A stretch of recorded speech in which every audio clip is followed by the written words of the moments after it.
आदित्य साहेबाच्या हातानं सत्कार झाला हे आमचं भाग्य समजतो. आम्ही मुळातच त्या पक्षाचे आज नाही तर माझी शाखा सुद्धा 1986 ची आहे शिवसेनेची. तेव्हापासूनचे आम्ही बाळासाहेब ठाकरेचे निष्ठावंत शिवसैनिक आहेत. आजही त्याच निष्ठेनं आम्ही उद्धव साहेबासोबत आहेत आणि पुढेही भविष्यात ह्याच पक्षात राहणार, निष्ठेनं राहणार. आतापर्यंत 4-5 खासदार गेले, काही आमदार गेले, आता इथून राहिलेले बी आमदार गेले, तरी आम्ही आमच्या बाळासाहेब ठाकरेचे शिवसैनिक म्हणून ही निष्ठा सोडणार नाहीत आणि या पक्षाला कधीच आमच्याकडून तरी गालबोट लागू देणार नाही. राहिला विषय तुमचा माझी वसुंधरा आहे अभियानचा. आघाडी शासनमध्ये आदित्य ठाकरे हे पर्यावरण मंत्री झाले. त्यावेळेस त्यांनी त्यांच्या कार्यकाळातला हा उपक्रम आहे त्यांचा माझी वसुंधरा नावाचं एक अभियान त्यांनी महाराष्ट्र राज्यामध्ये राबवण्याचं त्यांच्या संकल्पनेतून पुढे आलं. 2022, 2022, 23, 24, 25 ह्या 3 वर्षामध्ये आम्ही संलग्न ह्या अभियानमध्ये भाग घेतला. पण आम्हाला पहिले 2 वर्षे निश्चित काम करण्याचा अनुभव आला, पण आम्ही विभागापर्यंत मजल मारण्यामध्ये काही गोष्टीत कमी पडत गेलो.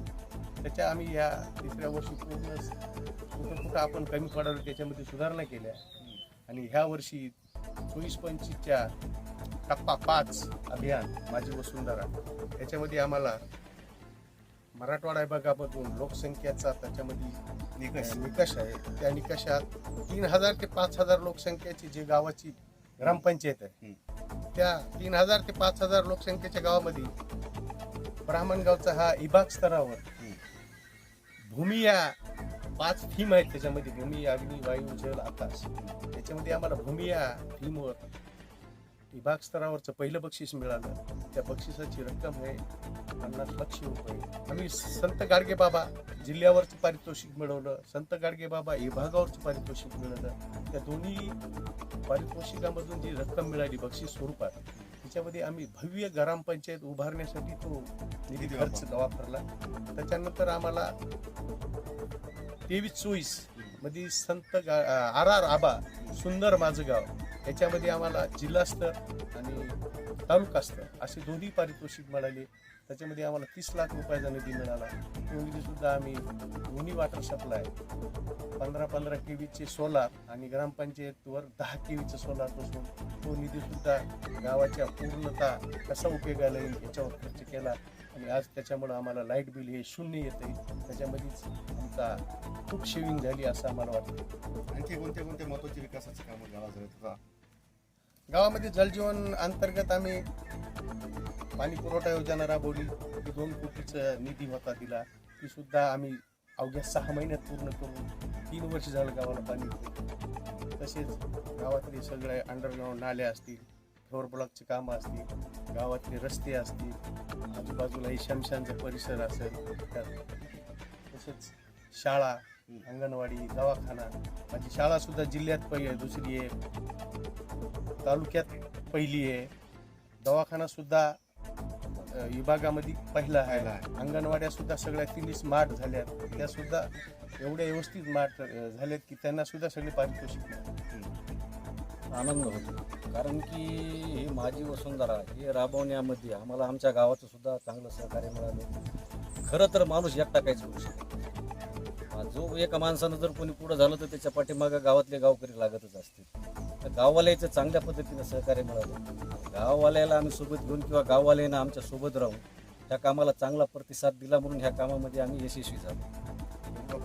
सारखा एक सदस्य आणि विकासाची दृष्टी असलेला तुम्हाला सरपंच मिळालेला आहे. काय वाटतं त्यांच्या कार्याबद्दल आणि भविष्यात त्यांच्यासोबत तुम्ही कशा पद्धतीने त्यांच्या कार्याबद्दल तर आम्हाला फार कौतुक वाटतं आणि भविष्यात तर मी शेवटपर्यंत त्यांच्यासोबतच राहणार. कारण सहकार्य करणारच. कारण की कामाचा योग आणि त्यांची काम आणण्याची धावपळ आणि गावाचा विकास कशा पद्धतीने करायचा त्याची फार बुद्धी त्यांच्याकडे आहे. गावचा एक तरुण चेहरा ज्यांना कुठल्याही राजकीय पार्श्वभूमी नसताना, त्यांचे वडील लहानपणी वारलेले, घरामध्ये कुठली राजकीय पार्श्वभूमी नसताना ज्यांनी स्वतःच्या स्वकर्तृत्वावर आणि सर्व सहकाऱ्यांच्या माध्यमातून ब्राह्मणगावच्या विकासामध्ये एक भर टाकण्याचं काम परभणीचे कार्यसम्राट डॉक्टर राहुल पाटील साहेब यांच्या नेतृत्वाखाली गावामध्ये काय काय विकास निधी आणता येईल याच्या मार्फत व तसंच गावातील प्रत्येक नागरिकाची काय समस्या असेल, आता तुम्हाला थोडक्यात सांगतो, पान रस्त्याची अडचण होती. नंतर आपण ज्या नंदनवनामध्ये उभे आहोत असे 3 नंदनवन आमच्या गावासाठी आहेत. एक मुस्लिम स्मशानभूमी असन, 2 सार्वजनिक स्मशानभूमी असतात, एक दलित स्मशानभूमी असन. गावामध्ये तुम्हाला कुठेही जरी गेला तर आपण स्मशानभूमी उभे आहोत म्हणून असं तुम्हाला कधीही वाटणार नाही. आपल्याला असं वाटेल की आपण एखाद्या गार्डनमध्ये उभे आहोत. आणि हेच जर आपण 7 वर्षाखाली या कामामध्ये थोडं आमच्या दुधाटे साहेबाचाही हातभार आहे, पण याच्यामध्ये अजून भर टाकली आमचे तुकारामजी साके साहेब, आमचे ग्रामविकास अधिकारी, आमचे दौडाप्पा काळदाते, आणि ज्यांनी हे काम पाहिलं आमचे स्वर्गीय जिजा काळदाते, व त्यांच्यानंतर मामाने आमचे नाईक मामा यांनी सर्वच लक्ष दिले. जे आपण पूर्ण नंदवन बघत आहोत हे माणूस 24 तास तुम्हाला या ठिकाणी उपलब्ध दिसणार. आणि हे जे आपण संपूर्ण कायापालट पाहत आहोत, याच्यानंतर जर सांगायचं असेल तर आमच्या गावामध्ये सगळ्यात मोठा प्रश्न होता उकंड्याचा, की सगळ्यात जास्त भांडण लागायचे उकंड्याच्या कचऱ्यावरून. आज आमच्याकडे 24 तास घंटा गाडी उपलब्ध आहे. सकाळी रोज घंटा गाडी गावामध्ये फिरते. 24 तास मुबलक पाणी आहे, मोफत दळण आहे.